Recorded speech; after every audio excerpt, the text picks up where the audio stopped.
बिस्मिल्लाहिर्रहमानिर्रहीम। अस्सलाम वालेकुम नाज़रीन, आप यूट्यूब चैनल देख रहे हैं। मैं इमरान खान हूँ। इमरान खान साहब ने कुछ फैसले किए हैं और उनमें 3 बड़े फैसले हैं जो ये बताते हैं कि आज इमरान खान साहब कहाँ खड़े। पहला फैसला उनका ये है कि लाहौर में मिलिट्री कोर्ट से जो सज़ा पाने वाले मियाँ अकरम उस्मान साहब, ये मियाँ महमूद रशीद साहब के दामाद भी हैं और बड़े अच्छे आदमी हैं, इन्होंने बड़ी कुर्बानी दी है। ये उन लोगों में से हैं जिन्होंने फस्तायत के खिलाफ इलेक्शन लड़के जीता भी था। तो अकरम उस्मान साहब को लाहौर का सदर बना दिया गया है। इससे पहले जो हैं वो शेख इम्तियाज़ साहब ने बड़ा शानदार काम किया, बड़े मुश्किल हालात में लाहौर के सदर के तौर पे बड़े सबसे टफ हालात में उन्होंने काम किया। अब मियाँ अकरम उस्मान साहब आए, एक बड़ा इम्तिहान है, लेकिन इससे पता चलता है कि इमरान खान साहब अग्रेसिव मोड के अंदर है। मिलिट्री कोर्ट से जिसको सजा हुई उसको लाकर बनाया लाहौर का सदर। फिर 8 सितंबर की जो हड़ताल है उसकी उन्होंने मुकम्मल हमायत की। जो बलूचिस्तान में हड़ताल होने जा रही है, जो पूरे खैबर पख्तूनख्वा में इन्होंने एहतजाज की कॉल दी है, तो इसके ऊपर भी एक इमरान खान साहब ने बड़ा सख्त मौक़िफ़ लिया कि हम पूरी हमायत करेंगे, अचकज़ई साहब की और जो अख्तर महंगल साहब है। फिर तीसरा उन्होंने इरफान सलीम साहब को नामज़द किया सेनेट की नशस्त के लिए, जहाँ से शिबली फराज साहब को नाअहल करार दिया गया। तो ये चीज़ें बताती हैं इमरान खान साहब अपने मौक़िफ़ से 1 इंच भी पीछे नहीं हट रहे और एस्टेब्लिशमेंट की जो ख्वाहिश है वो फ़िलहाल पूरी होती हुई दिखाई नहीं दे रही। इस वक्त इमरान खान साहब नाज़रीन जो गिरफ्तार हैं वो अल-कादर ट्रस्ट केस के अंदर गिरफ्तार हैं। ये मैं ज़रा थोड़ा आपको बताऊं कि वो अंदर क्यों हैं। इमरान खान साहब इस वक्त जो जेल के अंदर बंद हैं, उन्हें अल-कादर ट्रस्ट का जो केस था उसमें सज़ा सुनाई गई है, वो उसकी सज़ा काट रहे हैं, उसके बारे में जेल में वो बंद हैं। जो 9 मई वाले मुकदमात हैं उनमें इमरान खान साहब की बेल हो चुकी है और ये जो अभी केस चल रहा है अदालत के अंदर, इसमें भी वो गिरफ्तार नहीं है। तोशाखाना 2 वाला इमरान खान साहब गिरफ्तार हैं अल-कादर केस में।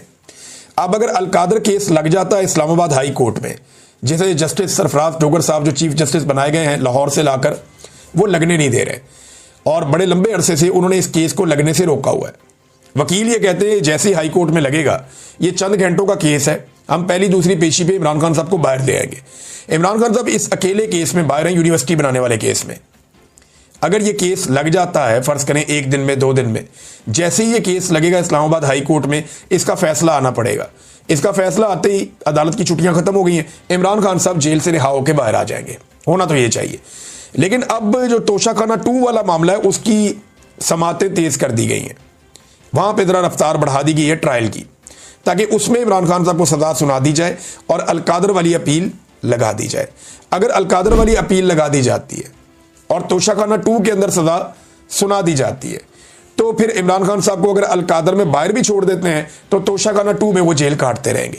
फिर उसके अंदर भी 2-3 महीने गुजारने का मौका मिल जाएगा कि वो अपील करेंगे, अपील नहीं लग रही, तो उन 2-3 महीनों के अंदर इमरान खान साहब को अंदर रखने के लिए फिर 9 मई को इस्तेमाल किया जाएगा कि कहीं इमरान खान साहब को फाइनली 9 मई की सजा सुना दी जाए।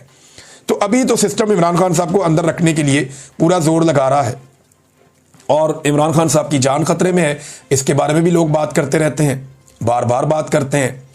और जो शरीफ खानदान है, उन्होंने एक्सटेंशन का जो एक फ़ैसला किया है उसके लिए उनकी जानिब से कुछ शराइत हैं, कुछ दूसरी जानिब से भी बातें हैं, और वो बातें मार्केट में आ गई हैं और जो रह गई हैं वो भी आ जाएंगी आने वाले दिनों में। ऐसी चीज़ें कोई छुपी नहीं रहती। आलिया हमजा साहिबा ने एक फ़ैसला किया है मंगल वाले दिन के हवाले से, और उनका फैसला ये है, आलिया हमजा साहिबा ने कहा कि अरकान सूबाई असम्बली जितने भी हैं पंजाब के और जो वेस्ट पंजाब के तमाम टिकट होल्डर, ये जो मगरबी पंजाब या जिसको आप कहते हैं अडियाला के आसपास वाले जितने इजला हैं, उनके सारे टिकट होल्डर्स, स्टेक होल्डर्स, तंजीमी ओहदेदारान, यूनियन कौंसल लेवल तक के ओहदेदारान और वकला, वो सारे 9 सितंबर बरोज़ मंगल दोपहर 1 बजे अडियाला जेल के बाहर उन्होंने बुलवा लिए हैं आलिया हमजा साहिबा ने। और ये ज़ईम लगारी साहब ने ये खबर ब्रेक की है। उन्होंने बताया जी कि ये आलिया हमजा साहिबा ने किया कि इन सारों को बुलाया जाए और बुलाकर वहाँ पे एहतजाज किया जाए अदालत के बाहर, या जो प्रेशर डेवलप करना है वो किया जाए।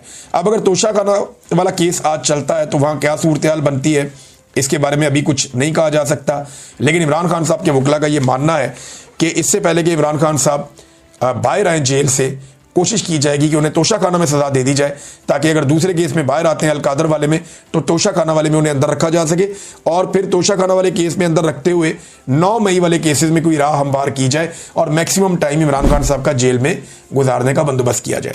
अब एस्टेब्लिशमेंट ने मौजूदा हुकूमत को भी खौफजदा किया हुआ है कि जनाब अच्छे बच्चों की तरह जो है ना वो एक्सटेंशन वाला मामला चलने देना है। अगर तुमने कोई खराबी की तो इमरान खान बाहर आ जाएगा, ये बात अपने ज़हन में रख लो। तो एक तो हुकूमत को भी काबू किया हुआ है और दूसरा एक और चूरन बेचा जा रहा है। सिर्फ एक केस है अलकादर यूनिवर्सिटी वाला। अब कैदी नंबर 804 जो है वो सिर्फ इसलिए जेल में है, सिर्फ और सिर्फ इसलिए जेल में है कि उसने एक यूनिवर्सिटी बनाई है। कैदी नंबर 804 और उसकी एहलिया सिर्फ एक यूनिवर्सिटी बनाने के जुर्म में इस वक्त जेल में बंद है। और वो जो पैसा जिसका नाम लिया जाता है ना कि वो इतने मिलियन पाउंड है, वो पैसा सुप्रीम कोर्ट ऑफ पाकिस्तान के अकाउंट में पड़ा है जिन्हें किसी ने नहीं पूछा। और इंटरेस्टिंगली वो पैसा मौजूदा हुकूमत ने निकाल के इस्तेमाल करना भी शुरू कर दिया है। तो आप अंदाजा कीजिए कि एक आदमी को ऐसे जुर्म में जेल में रखा गया है जो जुर्म हुआ ही नहीं, और वो एक ट्रस्ट है, वो यूनिवर्सिटी वहां पे बनी हुई है, बच्चे वहां पे तालीम हासिल करते हैं। लेकिन एक बात आप और नाज़रीन ज़हन में रखें कि अवामी दबाव के बगैर ये मुमकिन नहीं है। पाकिस्तान की जो मिलिट्री एस्टेब्लिशमेंट है, ये क्योंकि एक्सटेंशंस का टाइम चल रहा है, DGISI हो या पाकिस्तान के army chief field marshal Asim Munir हो, तो ये एक्सटेंशंस का माहौल है, इसमें बहुत सारी सियासत होगी जो मौजूदा पाकिस्तान की मिलिट्री एस्टेब्लिशमेंट है वो हुकूमत के ऊपर दबाव भी डालेगी। और दबाव डालने के लिए उनके पास जो सबसे बड़ा हथियार है वो जेल में बैठा हुआ कैदी नंबर 804 है। पहले वो ये कह देते थे जी इमरान खान ने एस्टेब्लिशमेंट को ज्यादा सियासत में घसीट लिया, अब बेचारे ये बहाना भी नहीं लगा सकते। पहले वो ये कह देते थे कि इमरान खान ने हाइब्रिड मॉडल की बुनियाद रखी, अब वो बेचारे ये बहाना भी नहीं लगा सकते। पहले वो ये कह देते थे कि जो सियासत से दूर हो गई थी एस्टेब्लिशमेंट वो PTI की वजह से अंदर आई, अब वो ये भी नहीं कह सकते, क्योंकि नून लीग ने और पीपल्स पार्टी ने जिस लेवल के जूते पॉलिश कर दिए हैं उसके बाद उनकी तरफ से अब कोई जस्टिफिकेशन आ ही नहीं सकती। हालात उनके बहुत मुखालिफ हैं। नदीम अफजल चंद साहब कहते हैं ये जो बेजा और फजूल बेगुनाह गिरफ्तारियों का मशवरा दे रहे हैं ना, ये अरबाब इख्तियार के दुश्मन दोस्त नहीं है।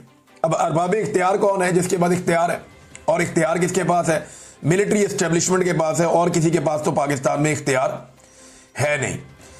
इमरान खान साहब को बेगुनाह जेल के अंदर रखा गया सिर्फ इसलिए कि पाकिस्तान की जो मिलिट्री एस्टेब्लिशमेंट है वो उन्हें अपना दुश्मन समझती है और वो ये चाहती है कि इमरान खान साहब माफी मांगे। जैसा कि फील्ड मार्शल के स्टेटमेंट में भी आपने देखा, DGISPR के स्टेटमेंट में भी आपने देखा, हर दूसरे दिन टाउट्स आते हैं और वो ये कहते हैं कि सच्चे दिल से पाकिस्तान तहरीक इंसाफ माफी मांगे वरना ये कर देंगे वो कर देंगे। तो ये एक पुरानी कहानी है जो चल रही है।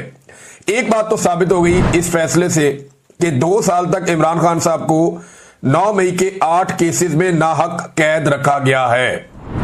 ये जो 9 मई के 8 केसेस में इमरान खान साहब को 2 साल तक जेल के अंदर रखा गया, ये नाहक कैद रखा गया है। अगले वीलॉग में आपको बताऊंगा। अब तक के लिए इतनी अपना ख्याल रखिएगा, अपने चैनल का भी। अल्लाह हाफिज़।